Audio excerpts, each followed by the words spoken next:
A lot going on in the cryptocurrency space. We have the halving with Bitcoin coming up in a few weeks, and also Ether, the idea of not only ETFs, but just the fact that a lot of people see it as a more viable and useful cryptocurrency because you can build apps on it. What's your take on some of these moves that we're seeing? I think that when crypto's back, it tends to come back across coins. You don't usually just see only Bitcoin, and that's certainly what we're seeing. We've even seen some of those, coins that are a little bit, there's not much utility for them, have a huge ramp up over the last kind of couple months. And so I'm not surprised to see this excitement around ETH. I think that the crypto diehards think that ETH is sort of a more perfect Bitcoin. It's just that the price never quite catches up. But I do think that we're going to continue to see some positive moves in it. All right, ETH makes it sound so cute. Right now, again, down 1.5%. I think some investors might not think that's as cute. I do want to talk to you about something that we've been debating here in Europe. Again, I was on some of the European shows earlier today. How important are rate cuts to the story of cryptocurrency, specifically Bitcoin? Is there any type of relation between the idea of central banks cutting rates and the rise in Bitcoin?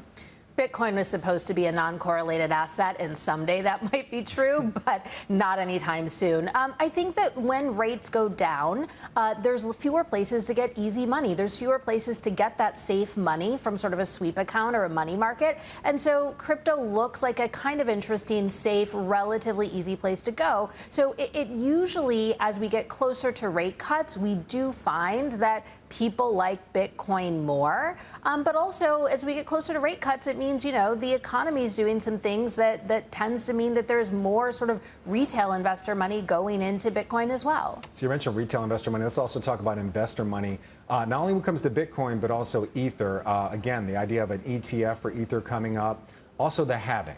How do you see the landscape for cryptocurrency in this first month of the second quarter going forward? Obviously, we have central bank decisions. There's just a lot of action going on in the general markets. What's your forecast for the rest of the month? Will it continue to be an upward trajectory but a bit volatile, or do you see a significant shift in momentum?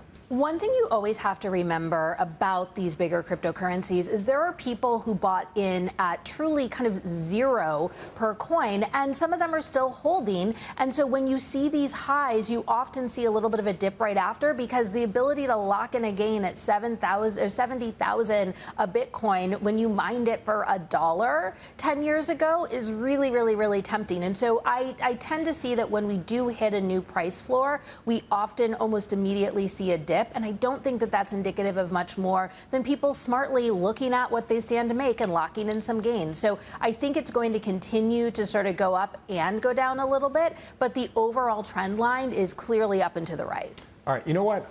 I want to put you on the spot a little bit, if you don't mind. If we can put up a year-to-date Bitcoin chart, because we've been talking about Bitcoin for so many weeks, whether it's the ETFs and everything else. I mean, we're seeing over 2 years it's up 65%, but a considerably sharper move just this year, up 66% year-to-date. The halving's coming up again. I believe it's on April 21st. Those are the reports.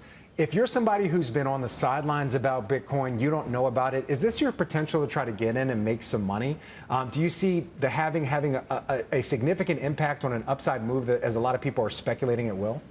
It probably will show some price bumps. That being said, the best time to get into Bitcoin is not when it's in the news and not when it's hitting all-time highs.